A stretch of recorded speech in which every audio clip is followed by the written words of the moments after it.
बहुत समय पहले की बात है। रायगढ़ नगर नाम के राज्य का राजा अम्बरीश अपने दरबार में मौजूद था। आज उसने अपने दरबारियों के सामने एक खास बात रखी थी। हमारे राज्य में सबसे ईमानदार कौन है? ये सवाल सुनकर पहले तो दरबार में कुछ देर तक सन्नाटा छाया रहा और फिर मंत्री ने कहा, महाराज, वैसे तो आपके राज्य में सभी ईमानदार हैं, लेकिन असली ईमानदारी तो तभी पता चलती है जब व्यक्ति को कोई मौका मिले पर फिर भी वो छोड़ दे।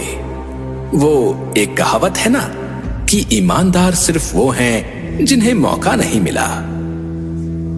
बात तो तुम्हारी सही है मंत्री, तो फिर कैसे पता लगाया जाए कि सबसे ईमानदार कौन है? क्योंकि मुझे अपने दरबार के लिए और अपने कुछ निजी कामों के लिए एक व्यक्ति चाहिए जो ईमानदार हो।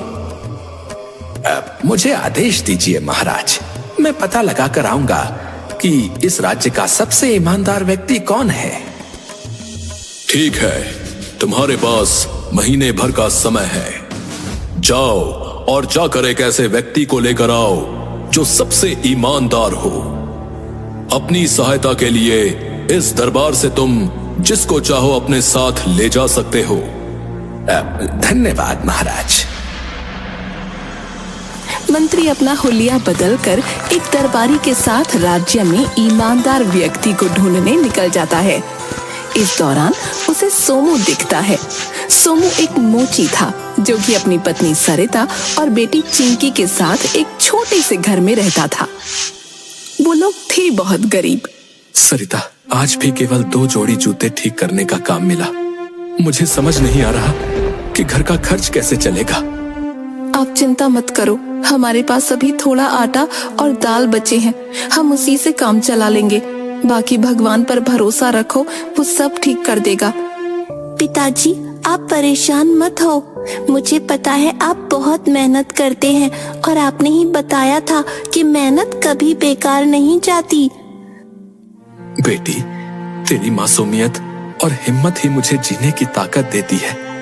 मैं वादा करता हूँ एक दिन सब ठीक हो जाएगा।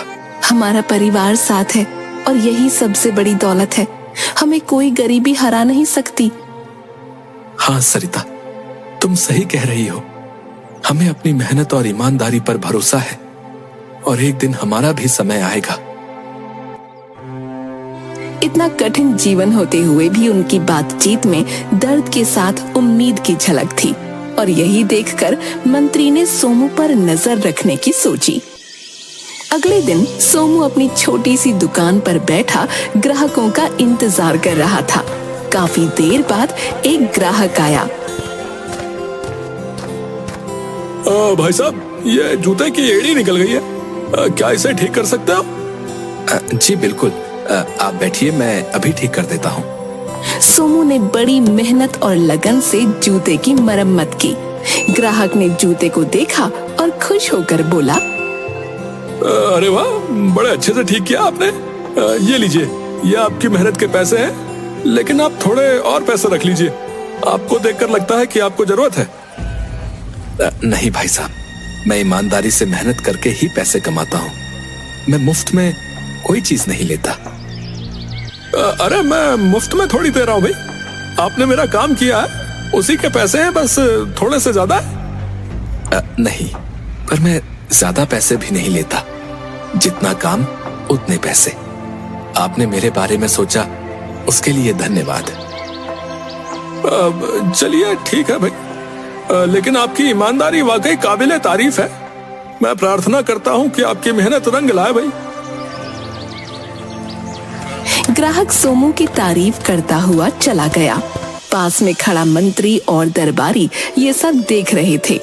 वो दोनों सोमू की ईमानदारी से बहुत प्रभावित हुए। ये आदमी सच में बहुत ईमानदार है। चलिए महाराज को इसके बारे में बताते हैं।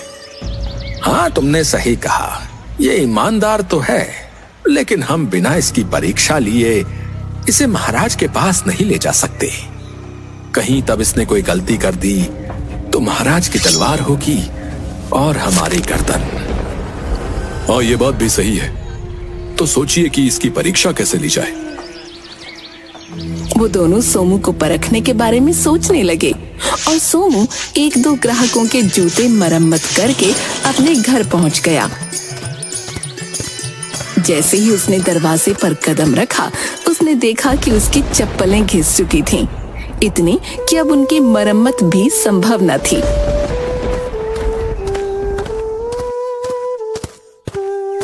ओह, अब तो मेरी चप्पलें भी टूट गई। इसी की कमी थी बस कि चप्पलों और जूतों की मरम्मत करूं और खुद नंगे पैर घूमूं। उसके पास नई चप्पलें खरीदने के पैसे नहीं थे, क्योंकि जो थोड़े बहुत पैसे थे वो तो खाने के लिए ही कम पड़ रहे थे। हमारी भी चप्पलें टूट गई हैं, अब हम नंगे पांव कैसे चलेंगे? पिताजी, हम नई चप्पलें कब खरीदेंगे? सरिता, चिंकी, मुझे माफ करना, अभी हमारे पास पैसे नहीं है। पहले हमें खाने की चिंता करनी होगी। ए जी, आप चिंता मत करो, हम नंगे पांव भी रह सकते हैं, लेकिन भूखे नहीं। हाँ पिताजी, हम सब मिलकर इस कठिनाई को भी पार कर लेंगे। मुझे चप्पलें नहीं चाहिए। चिंकी के मुंह से ये बात सुनकर सोमू को रोना आ गया। वो अपने आंसू छुपाने के लिए मुंह धोने लगा। उनकी गरीबी ने उन्हें नंगे पांव चलने पर मजबूर कर दिया था और नंगे पांव चलने की वजह से चिंकी को ठंड लग गई और वो बहुत बीमार पड़ गई। सरिता, चिंकी की हालत बहुत खराब है, मैं वैद्य को बुलाकर लाता हूँ। सोमू दौड़ते हुए गया और वैद्य को बुला लाया। वैद्य जी, मेरी बेटी बहुत बीमार है, कृपया उसका इलाज कर दें। देखो सोमू, मैं मुफ्त में इलाज नहीं कर सकता, मेरा भी परिवार है। वैद्य जी, कृपया मेरी बेटी की जान बचा लीजिए। हमारे पास अभी पैसे नहीं है, पर हम जल्द ही चुका देंगे। वैद्य ने सिर हिलाते हुए मना कर दिया। ये देखकर सरिता ने अपना मंगलसूत्र निकालकर वैद्य के सामने रख दिया। ये लो, मेरे पास यही है, इसे रख लो और हमारी बेटी का इलाज कर दो। ठीक है।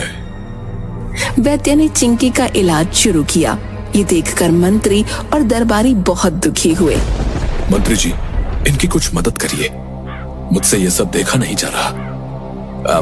नहीं, हम इनकी मदद नहीं कर सकते, हमें इनकी परीक्षा लेनी है। और वैसे भी चिंकी का इलाज हो रहा है, भगवान ने चाहा तो वो जल्दी सही हो जाएगी। फिलहाल तुम्हें कल मेरा एक काम करना है। हाँ जी, बताइए।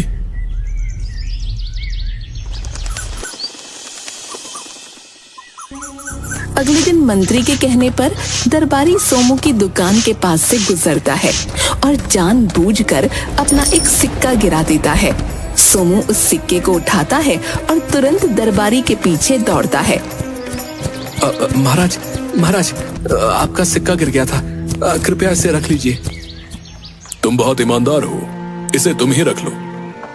नहीं महाराज, मैं सिर्फ मेहनत का ही खाता हूँ, कृपया इसे आप ही रख लें।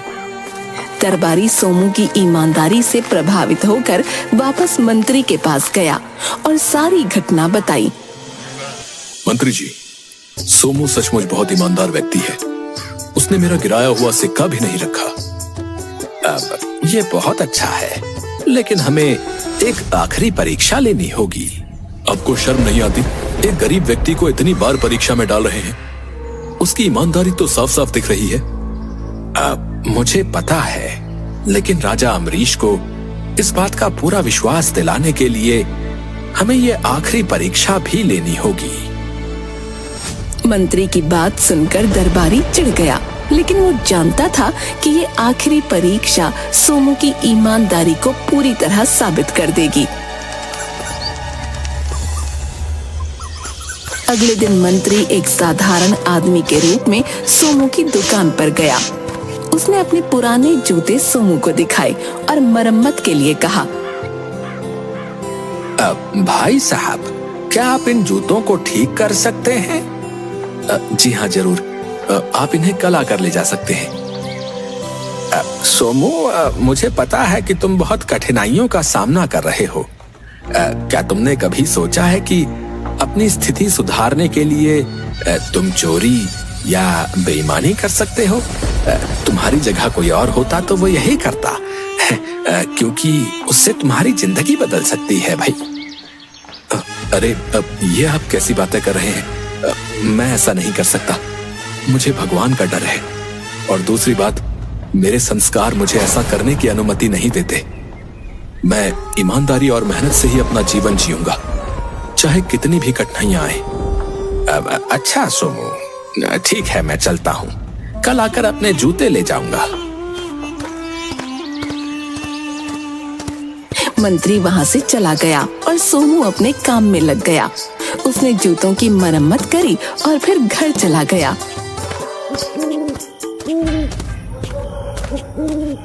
रात का समय था और सोमू अपने घर में बैठा था। उसी समय मंत्री और दरबारी उसकी खिड़की के पास आए और बातें करने लगे ताकि सोमू उनकी बातें सुन सके। सुनो, इस मोची को जिसने जूते दिए थे, उसने जूतों के तलों में हीरे छिपाए हैं। हाँ, हमें आज रात ही उन हीरो को चुराना होगा। ये मोची पक्का उन जूतों को अपने घर में ही छिपाए होगा। सोमू ने उनकी बातें सुन ली और चिंता में पड़ गया। वो तुरंत अपनी दुकान की ओर दौड़ पड़ा। जैसे ही मंत्री और दरबारी ने सोमू को भागते हुए देखा, मंत्री ने कहा, देखा, इसे लालच आ गया। तुम इसे बड़ा ईमानदार समझ रहे थे, इसका भी ईमान डोल गया।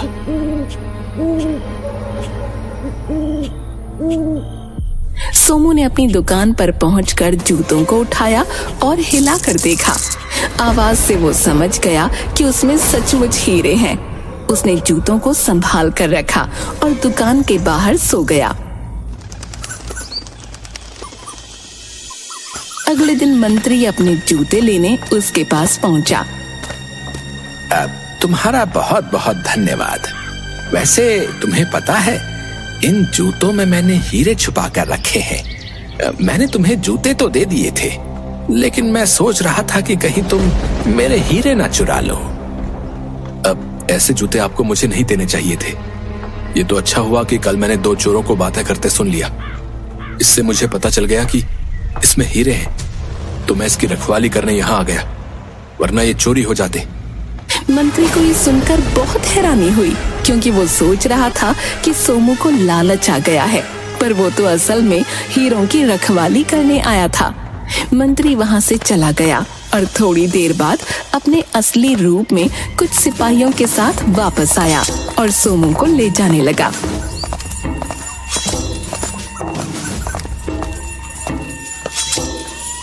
अरे लेकिन मेरा दोष क्या है? चुपचाप चलो, महाराज ने तुम्हें बुलाया है। वो लोग उसको लेकर दरबार में पहुँचे। ये बात सरिता को पता चली तो सरिता भी चिंकी के साथ फौरन वहां पहुंच गई। मंत्री ने राजा अमरीश को पूरी बात बताई और कहा, महाराज, आपने इस राज्य का सबसे ईमानदार व्यक्ति लाने को कहा था ना? मैं ले आया। ये है मोची सोमू। सोमू, तुमने हीरे क्यों नहीं चुराए? तुम अपनी किस्मत बदल सकते थे उन हीरो से। किस्मत तो भगवान ने लिखी है, वो चंद पत्थरों से कैसे बदल सकती है?